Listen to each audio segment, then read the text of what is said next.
Buenas a todos, voy presentando y comenzamos. A ver. Vale.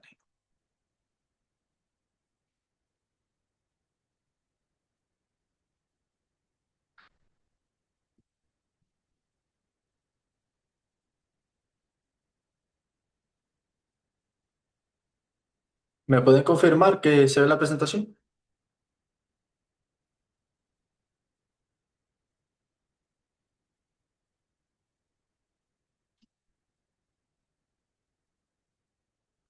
Vale, perfecto. Pues hoy comenzamos con ya el tema 3, que trata sobre modelado predictivo con, como ya sabemos, herramientas low code de IA. Bueno, vamos primeramente hablando acerca de la introducción y los fundamentos del modelo predictivo. Y en esta sesión, pues comenzaremos con uno de los bloques, diría yo, más importantes del programa, lo que es el modelo predictivo aplicado al análisis de datos con herramientas low-code de inteligencia artificial. Cuando hablamos de modelado predictivo, pues nos referimos a la capacidad de utilizar datos históricos para anticipar comportamientos futuros o clasificar nuevas observaciones de manera automática. En el contexto empresarial, esto se traduce en casos muy concretos como prever ventas, detectar clientes con alta probabilidad de abandono, estimar riesgos financieros o incluso pues, anticipar fallos en procesos industriales. El valor diferencial de este tema es que abordamos estas capacidades sin necesidad de programar, bueno, como ya hemos visto en la asignatura, apoyándonos en plataformas visuales que ya se utilizan en entornos profesionales reales. A lo largo de la clase, el objetivo pues no va a ser memorizar definiciones técnicas, sino entender el proceso completo de principio a fin, desde que cargamos los datos hasta que un modelo se utiliza para apoyar decisiones de negocio.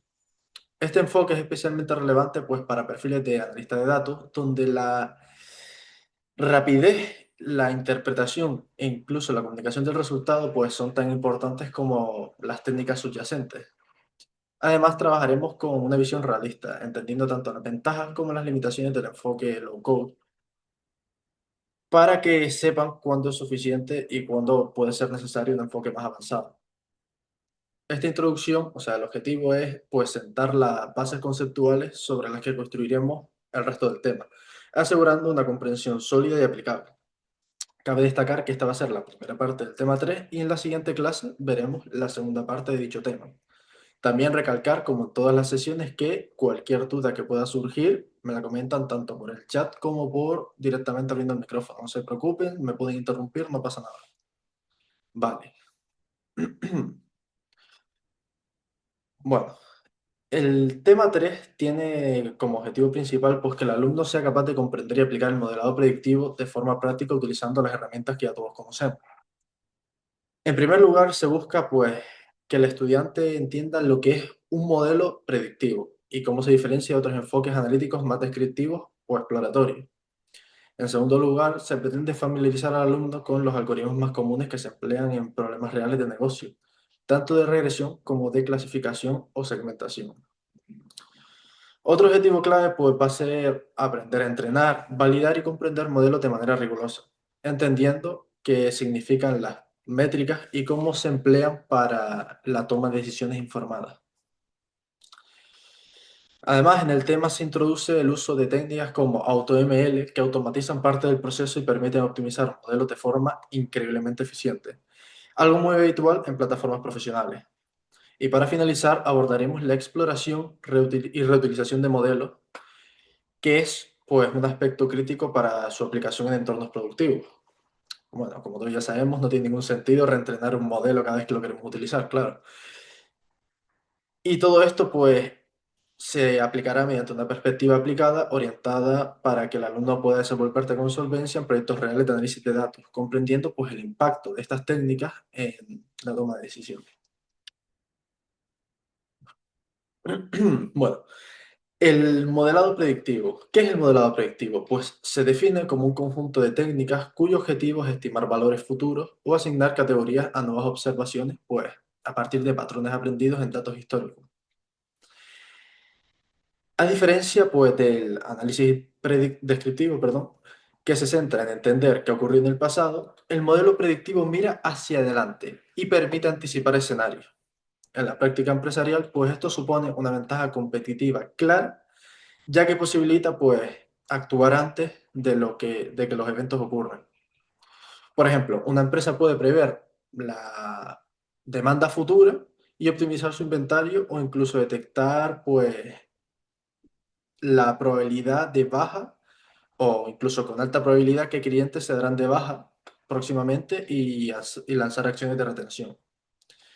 Este proceso se basa en entrenar algoritmos con ejemplos conocidos, de modo que estos aprendan relaciones entre variables y puedan generalizar ese aprendizaje después con datos nuevos.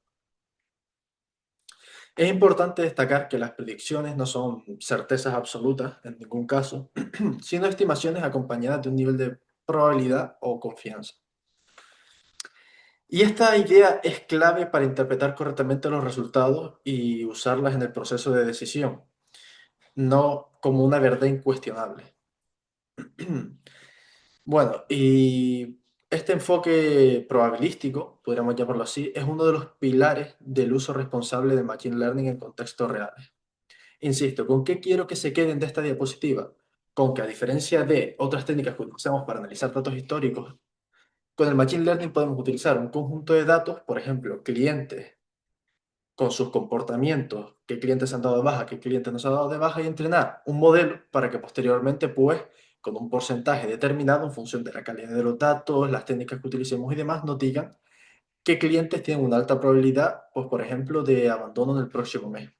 Insisto, como ya he dicho, esto es una, ¿cómo lo explico? Nos devuelve realmente, no es un valor absoluto, sino un valor porcentual. Nunca será del 100%, pero en la mayoría de casos podemos entrenarlo para que sea lo suficientemente alto como para tener un intervalo de confianza muy bueno. Bueno, el modelado predictivo es una de las aplicaciones más directas y extendidas del Machine Learning o aprendizaje automático por su nombre en español. El Machine Learning se basa en la identificación automática de patrones en los datos mediante algoritmos, pues, que aprenden de la experiencia, es decir, de los datos que tenemos disponibles. A partir de este aprendizaje, pues, se construye un modelo matemático estadístico que puede utilizarse para realizar inferencias sobre nuevos datos. Inferencias es la palabra técnica que utilizamos para dar una respuesta. Por ejemplo, cogemos muchas fotos de perros y de gatos. Esto es obviamente ajeno a un caso de uso empresarial, pero para que lo entendamos. Y podemos, mediante muchas fotos de perros y muchas fotos de gatos, las de perros obviamente etiquetadas como perros y las de gatos como gatos, entrenar un modelo para que cuando se le pase una foto nueva no sepa decir si es perro o gato. Esto es un poco el resumen genérico que pudiéramos decir acerca de cómo se comportan estos modelos. Obviamente los utilizaremos para casos de uso mucho más complejos, no para predecir perros y gatos. E inferencia sería el proceso por el cual cuando tú le das una foto nueva te dice si es perro o si es gato. Bueno, en términos prácticos, esto significa que el sistema mejora su desempeño, pues a medida que dispone de más información relevante, dado que no es lo mismo entrenar un modelo de, insisto, perros y gatos con 100 fotos que con 100.000. Entre mayor cantidad de datos y mayor cantidad de, podríamos decir, ejemplos reales dentro de esos datos, mayor capacidad o mayor precisión tendrá el modelo a la hora de, pues, darnos respuesta. En el ámbito del análisis de datos, esta capacidad pues permite automatizar tareas que antes requerían reglas manuales o juicios incluso subjetivos. Además, el Machine Learning pues introduce el concepto de generalización, que es la capacidad del modelo de funcionar correctamente con datos que no ha visto durante el entrenamiento. Esta relación estrecha entre el modelado predictivo y el Machine Learning explica por qué estas técnicas pues, se han convertido en un componente esencial de la analítica avanzada y la inteligencia artificial aplicada a negocios. ¿Alguna duda hasta aquí? ¿Alguien me podría dar un ejemplo de para qué pudiéramos usar, pues, eso, un modelo predictivo en un caso de uso empresarial? Buenas, ¿cómo estás? Buenas. Eh, Profe, una de las cosas que se pueden hacer con los casos predictivos, por ejemplo, en la banca, es Sí, predecir eh, tipos de inversiones, colapso de inversiones, mirar las historias, por ejemplo, aquí en Colombia, cuando hubo la crisis bancaria, cómo Ujú. prevenir, cómo evitar esas cosas. Y si ya nos vamos a la parte industrial, como es en, digamos, vámonos a una empresa que sea destilera. Mm. Se puede predecir cuándo puede ser la falla de una máquina, de una rama Rondomix que va haciendo su tejeduría y posiblemente se puede estar reventando o cuánto falta para que se acabe el cono de hilo y anticipar eso para que el operario anticipe el nudo y se siga trabajando derecho. Pudiera ser, sí. Un ejemplo de esto puede ser, por ejemplo, una maquinaria industrial increíblemente grande, de categoría de, por ejemplo, un telescopio de radiofrecuencia, pudiera ser, por ejemplo, requiere una cantidad de personal muy cualificado que tiene que estar constantemente haciendo revisiones. Pues, en lugar de esto, se pueden instalar muchísimos sensores o sea, entrenar un modelo predictivo que nos puede decir en base a todos estos sensores estimar la degradación conjunta como tal de la herramienta y por lo tanto liberar de carga de trabajo a este equipo técnico. Podría ser un caso. O hablando de bancos, como lo comentaste, la detección de fraude. También podría ser un caso. Entrenar un modelo para que detecte patrones irregulares y por lo tanto tenga mayor facilidad, o mayor facilidad, no, sino note con una precisión muy alta cuando una persona está cometiendo fraude, sin necesidad de tener una persona, por así decirlo, vigilando a cada uno, a cada cliente. ¿Alguna idea más?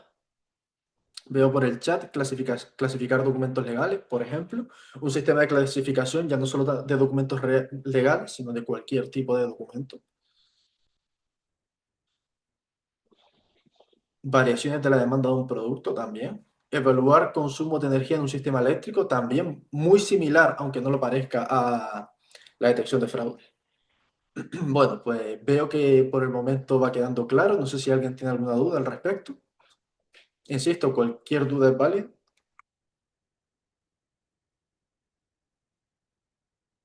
No, pues continuamos. Bueno, ahora vamos a ver los algoritmos, modelos y los ciclos de vida del Machine Learning. Bueno.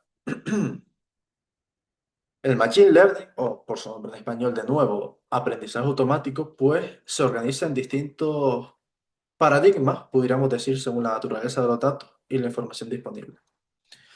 El aprendizaje supervisado se utiliza cuando existe una variable objetivo claramente definida, como ocurre en problemas de regresión y clasificación. En estos casos, el modelo aprende a partir de ejemplos etiquetados. Sí, podríamos resumirlo así. El aprendizaje, pues no supervisado, en cambio, se aplica cuando hay etiquetas, cuando no hay etiquetas y el objetivo es descubrir estructuras internas en los datos, como grupos o patrones ocultos. Y por último, el aprendizaje por refuerzo, que se basa en la interacción con un entorno y la retroalimentación a través de recompensas, siendo más común en sistemas de control o simulación. En este contexto, disculpa, en el contexto de este tema nos centraremos pues, principalmente en los dos primeros paradigmas, que son los más utilizados en análisis de datos empresariales, y están ampliamente soportados por plataformas low-code. Vale, yo sé que diciendo esto, muchos de ustedes habrán quedado pensando, ¿de qué está hablando este hombre? Lo voy a resumir muy fácil. Aprendizaje supervisado. El ejemplo de gatos y perros. Me explico. Queremos clasificar clasificar, o predecir lo que queramos. Vamos a decir clasificar entre categoría A definida y categoría B definida, gatos y perros. Podemos clasificar entre fraude y no fraude, cosas de ese estilo. Está claro, las categorías pueden ser dos, pueden ser más, puede ser predecir algo concreto, lo que sea. Estaríamos completamente claro qué queremos conseguir, ¿no? Eso está clarísimo. El no supervisado, aquí ya entramos en clasificar o eh, predecir sin tener claras dichas categorías. Por ejemplo, queremos clasificar una población me lo invento, una población de personas en base a diferentes características, por ejemplo, los gustos y demás, pero no tenemos del todo claro, me lo invento, para segmentación de público objetivo. Puede ser, por ejemplo, Netflix. No únicamente queremos dividirlos en terror y demás, sino muchas más variables internas. Pues en lugar de definirlas todas, porque no lo tenemos del todo claro, se utiliza un sistema el cual lo separa en grupos sin tener del todo claro esta clasificación. Sabemos que el grupo A se parecen entre sí, pero no tiene por qué ser la clasificación película de terror. Puede ser simplemente el conjunto de películas y los metadatos que tenemos. Utilizamos, por lo tanto, el supervisado para clasificar o predecir categorías que tenemos claras y el no supervisado cuando esas categorías no están del todo claras. Y además el aprendizaje por refuerzo, que no es objetivo de este tema, pero lo nombraré también para que tengan idea, es por ejemplo esas simulaciones que vemos de cuando los robots que vemos de Boston Dynamics, de Tesla, lo que sea, aprenden a caminar, que lo vemos como una simulación un poco que parece que una película o un videojuego, eso sería el por refuerzo. Se simula un entorno ficticio y se hace prueba y error hasta que aprende por sí solo las mecánicas necesarias para desenvolverse en ese entorno. ¿Dudas respecto a esto? ¿Me pueden dar ejemplos de cuál sería supervisado y cuál sería no supervisado?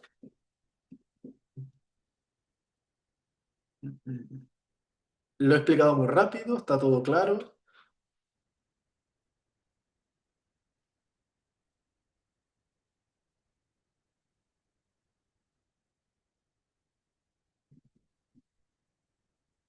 Regresión es supervisado y KNN es no supervisado, por ejemplo, sí. Entonces ahí sería ya hablando de métodos como tal. Categorización de frutas podría ser no supervisado. ¿Y eso por qué? Ya sé. A ver, las frutas realmente tú sabes si son manzanas, si son peras. Entonces sería supervisado porque tienes claro si estás clasificando, si son basados en imágenes, se hace un entrenamiento.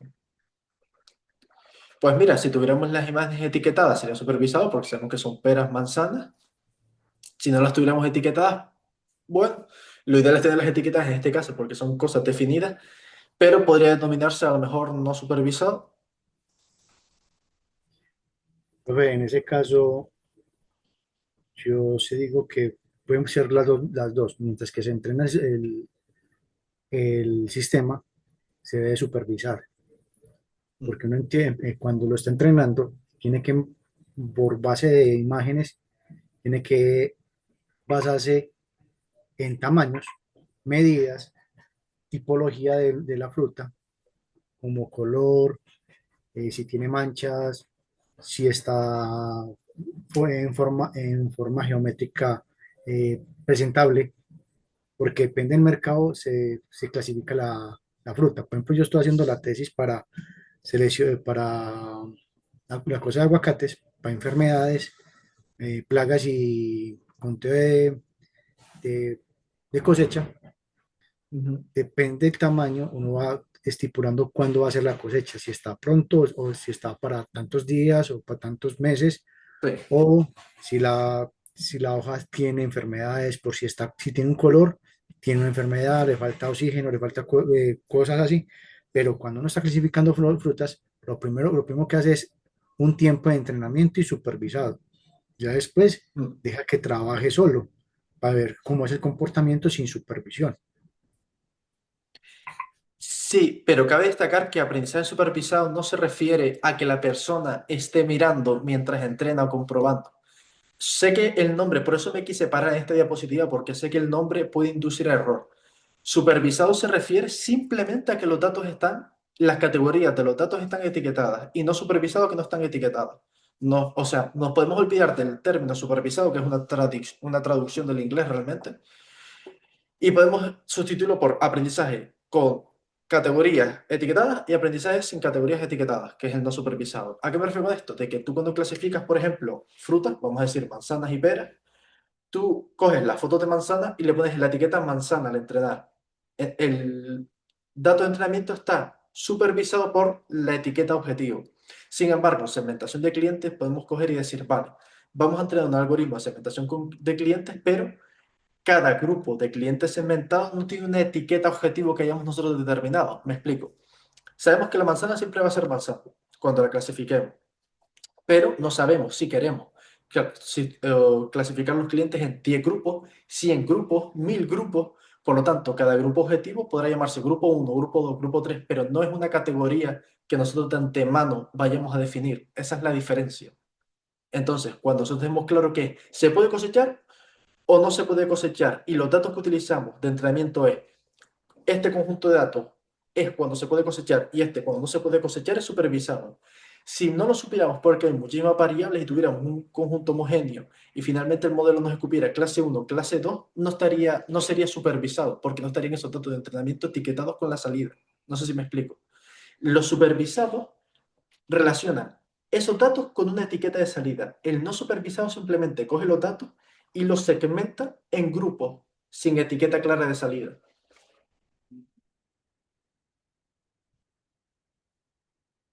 Por ejemplo, no supervisado podría ser una detección de anomalías de una estación climática. No sé si quedó claro mi explicación.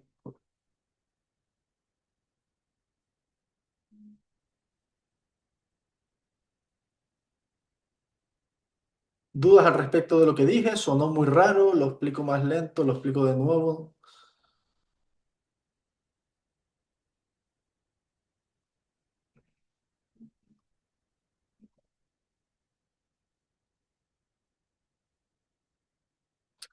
¿Ninguna duda más al respecto? Vale, pues continuamos. Bueno, una distinción fundamental en Machine Learning es la diferencia entre algoritmo y modelo. El algoritmo es el procedimiento, perdón, o método pues, que se utiliza para aprender a partir de esos datos, como puede ser una regresión lineal, un árbol de decisión o una red neuronal. El modelo, por su parte, es el resultado de aplicar ese algoritmo a un conjunto de datos de entrenamiento. Es decir, el modelo es el conocimiento aprendido, o sea, materializado en coeficientes, reglas o pesos, como se suele denominar. Esta diferencia es clave pues, para entender cómo funcionan las herramientas de análisis predictivo. El algoritmo es genérico, pero el modelo es específico de los datos y del problema. Claro, comprender esta separación ayuda a interpretar mejor los resultados y entender por qué dos modelos entrenados con el mismo algoritmo pueden comportarse de manera distinta si los datos cambian. En el chat hace un momento vi que dijeron que, a ver si lo tengo por aquí a mano, que por ejemplo, regresión era supervisado y KNN era no supervisado y yo comenté que eso eran técnicas o algoritmos, como está descrito en el temario. ¿Y cuál es la diferencia? El algoritmo es el método con el que se utiliza esa información para crear la IA. Y la IA en sí es el modelo con esos datos aprendidos. Me explico. El algoritmo es esta asignatura, pero el modelo es cada uno de ustedes. Y en función de la asignatura que den, si el algoritmo es cada asignatura, en función de si una misma persona da dos asignaturas distintas, una y otra la otra, el modelo, que es la persona con la nueva información, será distinto. Al igual que si dos personas distintas dan la misma asignatura, el algoritmo es el mismo, pero el modelo será distinto. O sea, cada persona aprenderá unas cosas de una manera y de otra de otra. No sé si me explico, siempre habrá alguna diferencia. Esta es la principal diferencia, porque muchas veces la gente se pregunta, o sea, cuando devuelve una cosa, un modelo de un tipo, ¿por qué no devuelve un modelo que devuelve cosas distintas? Claro, porque unas pequeñas variaciones a la hora de aplicar el algoritmo puede suponer modelos completamente distintos.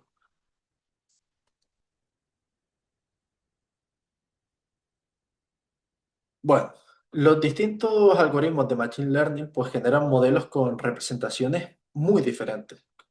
En una regresión lineal, pues el modelo se compone de un conjunto de coeficientes que ponderan la influencia de cada variable de entrada sobre una predicción. En un árbol de decisión, pues el modelo adopta la forma de una estructura de regla tipo si algo, entonces lo que sea, que resulta pues especialmente interpretable para perfiles de negocio. En el caso de las redes neuronales, el modelo se representa mediante capas y pesos que congelan neuronas artificiales, ofreciendo pues, gran capacidad de predictiva a costa de una menor interpretabilidad, nula hasta hace poco. Y bueno, pues estos ejemplos nos sirven pues para ilustrar eso, lo que estaba comentando anteriormente, que no existe un único tipo de modelo o algoritmo en todos los casos, sino que la elección depende del problema, los datos disponibles y las necesidades de interpretación y uso. No existe, no pueden buscar en Google cuál es el mejor modelo. No. Para cada caso de uso, de negocio concreto, nos interesa más utilizar uno o utilizar otro. Bueno, el Machine Learning pues, debe entenderse como un proceso continuo e iterativo, conocido pues como el ciclo de vida del Machine Learning. Este ciclo pues comienza con la carga de datos desde diferentes fuentes, como lo que hemos visto hasta ahora, siempre ficheros, bases de datos, lo que sea, servicios externos. Y a continuación pues se realiza la preparación de los datos, aplicando transformaciones como las vistas anteriormente, limpieza, normalización, selección de variables, lo que nos interesa, eso ya lo hemos visto en clases anteriores. Posteriormente se selecciona el algoritmo más adecuado y se entrena un modelo pues con los datos disponibles. Una vez entrenado el modelo, se valida y evalúa utilizando métricas que permiten medir su rendimiento. Esto es muy importante. Y finalmente, el modelo se despliega para su uso en predicciones reales. Pero ¿qué pasa? El ciclo no termina aquí, ya que con el tiempo los datos pueden cambiar y es necesario reentrenar y reevaluar los modelos para mantener su eficacia. Vale, ¿a qué me refiero con esto? A que, insisto, una vez entrenado el modelo sí se puede quedar así, no hay ningún problema, pero normalmente, dado el caso de uso, aparecen nuevos clientes, nuevas variables, según el uso que le estemos dando, y es necesario entrenar otro modelo con los datos actualizados. Por eso se suele decir que es un proceso cíclico. Y esto siempre va en cambio, y cuanto mayor sea la capacidad o el objetivo, más cambios se suelen ver. De aquí viene que esto obviamente es un ejemplo muy lejano a lo que tocaremos esta asignatura, pero extrapolando, podríamos decir que, por ejemplo, cuando utilizamos un modelo de IA, ChatGPT, el que sea, pues decimos, ay, la semana pasada se comportaba de una manera y ahora ha cambiado algo, o ay, la semana que viene, porque continuamente se están actualizando esos modelos. Vale. ¿Hasta aquí alguna duda en algo de lo que haya dicho? Sé que soy pesado, pero me gusta que quede todo claro y que no quede nada en el aire.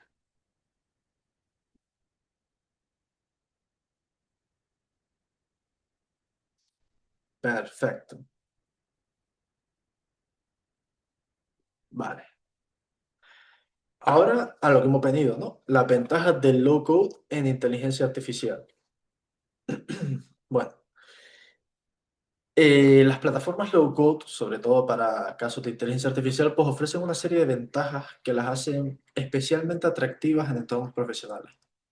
Una de las principales es la rapidez de construcción de prototipos, ya que permite crear y comparar modelos en muy poco tiempo. Además, pues facilita el acceso a técnicas más avanzadas de machine learning, el acceso, disculpa, de técnicas más avanzadas de Machine Learning a perfiles que no tienen pues, experiencia en programación. Y así conseguimos ampliar en análisis predictivo dentro de las organizaciones. Estas herramientas pues también fomentan estandarización de procesos al permitir guardar y reutilizar flujos de trabajo visuales, por lo que mejora la reproducibilidad, lo que vimos en clases anteriores. Podemos dejar un proceso ya configurado para que podamos reentrenar el modelo o el proceso que queramos de forma continua sin tener que volver a hacerlo desde cero. Y por último, pues incorporan automatizaciones pues, que simplifican tareas repetitivas como la división de datos o el cálculo de métricas, permitiendo que el analista pues, se centre en la interpretación y en aportar valor a negocio, de negocio, mejor dicho. Bueno, a pesar de sus ventajas, el enfoque low-code también presenta limitaciones que debemos tener en cuenta. Una de ellas es la menor flexibilidad para configuraciones avanzadas, ya que no todos los algoritmos o parámetros están disponibles. Además, existe una dependencia de la plataforma, puesto que cada herramienta ofrece conjuntos específicos de métodos y métricas. Además, la escalabilidad pues, puede ser limitada en proyectos muy grandes o con requisitos técnicos muy complejos, donde puede ser necesario pues, recurrir a entornos de programación. Claro, es importante comprender estas limitaciones para elegir herramientas adecuadas y definir correctamente el alcance de los proyectos y de modelado predictivo.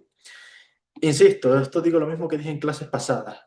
Es ideal para muchos casos, pero no querramos montar el siguiente ChatGPT con esto. Importante, o el siguiente Gemini. Pero para la mayoría de casos de negocios ajenos a inteligencia artificial pura, me refiero a empresas puras de inteligencia artificial, es más que suficiente.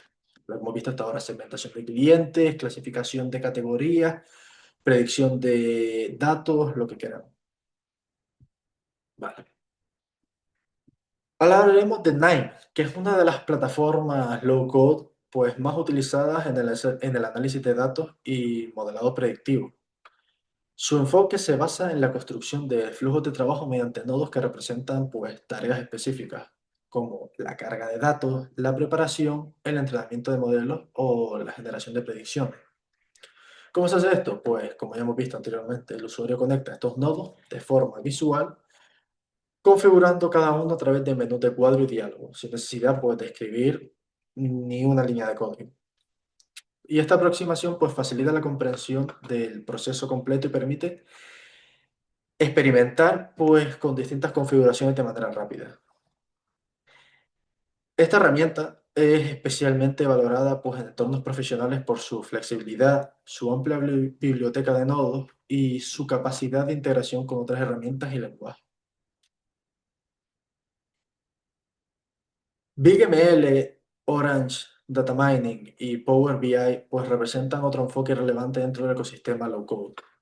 BigML ofrece una plataforma web orientada a negocio con flujos pues, muy guiados, diríamos, y opciones de creación de modelos de un solo clic prácticamente, lo que facilita pues, su adopción en equipos no técnicos.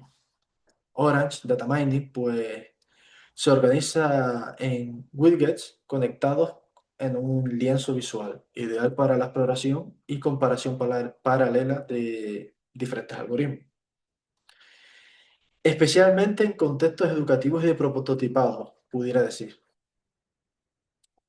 Power BI, aunque está, podríamos decir, más centrado en visualización, incorpora capacidades predictivas básicas, pudiéramos decir, y permite integrarse con Azure Machine Learning para ampliar funcionalidades. Claro, conocer estas herramientas pues permite al analista elegir la más adecuada según el contexto y los objetivos del proyecto, porque como comenté anteriormente, es muy importante el paso de decisión de la herramienta, dado que muchas veces, si empezamos un proyecto con una herramienta, tendremos que mantener esa herramienta hasta el final del proyecto. Entonces es esencial revisar una, revisar otra, de ahí a que tengamos las prácticas para probarlas, para utilizarlas, para experimentar con ellas y decidir cuál queremos usar, además de la herramienta, qué algoritmo, cómo limpiamos los datos, en general todo el proceso de cara al caso de uso concreto que estemos estudiando. Bueno, ahora entramos en la selección de algoritmos. Esta es, diríamos, una de las decisiones más importantes en el modelado predictivo. En primer lugar, es necesario identificar el tipo de problema que se desea resolver, como regresión, clasificación o segmentación. En problemas supervisados, la existencia de una variable objetivo clara puede guiar la elección del algoritmo. Sin embargo, en no supervisados, como nos hablamos anteriormente, el objetivo es descubrir patrones sin etiquetas previas. Las plataformas low-code facilitan este proceso al obtener catálogos de algoritmos organizados por tipo de tarea, permitiendo al usuario pues, centrarse en el problema y no en la implementación técnica.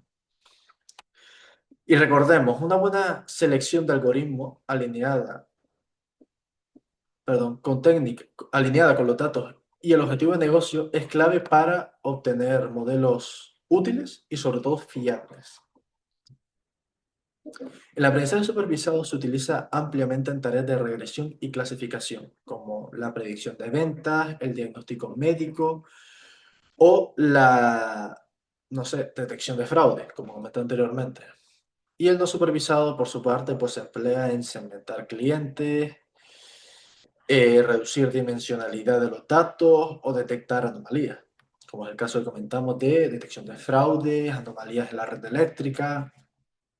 Bueno, en plataformas low code ambos enfoques se implementan de forma visual, seleccionando el algoritmo adecuado y configurando pues parámetros básicos.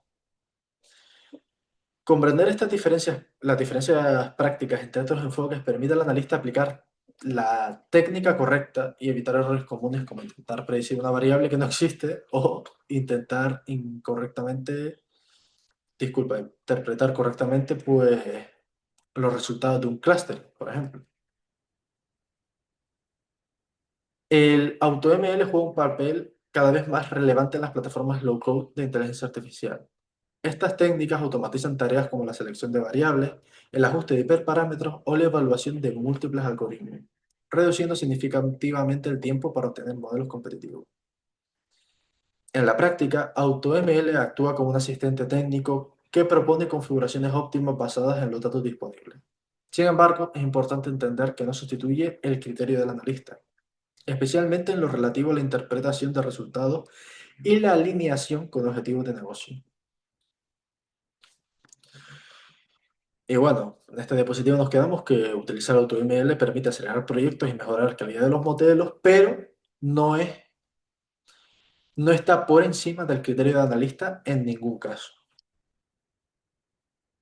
Bueno, para finalizar en este tema, pues hemos recorrido de forma completa el proceso de modelado predictivo con herramientas low-code de inteligencia artificial. Hemos definido qué es el modelo predictivo, cómo se relaciona con el machine learning y cuáles son sus principales paradigmas. También hemos analizado la diferencia entre algoritmos, modelos y ciclo de vida del Machine Learning y las ventajas y limitaciones del enfoque low-code. Finalmente, pues hemos revisado las principales plataformas y el papel de AutoML en la automatización de todos estos procesos. Por lo tanto, este conocimiento pues sienta las bases para el siguiente bloque, donde profundizaremos en la evaluación de modelos, las métricas de rendimiento y la visualización de resultados, aspectos clave para decidir cuándo un modelo es realmente útil en un contexto profesional. Todo esto pues lo veremos en la siguiente clase, que es la segunda parte del tema 3. Y por aquí vamos terminando. Insisto, ¿alguna duda al respecto de cualquiera de los puntos que hemos tocado en esta presentación?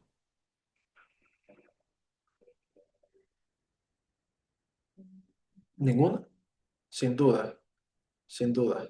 Todo claro. Vale. Insisto, lo dejaremos por aquí y en la siguiente clase la segunda mitad del tema 3 porque si no va a ser ya demasiada información, creo yo. Entonces, pues eso sí, todo está completamente claro, lo dejamos por aquí. Muchas gracias a todos por asistir y nos vemos en la siguiente clase.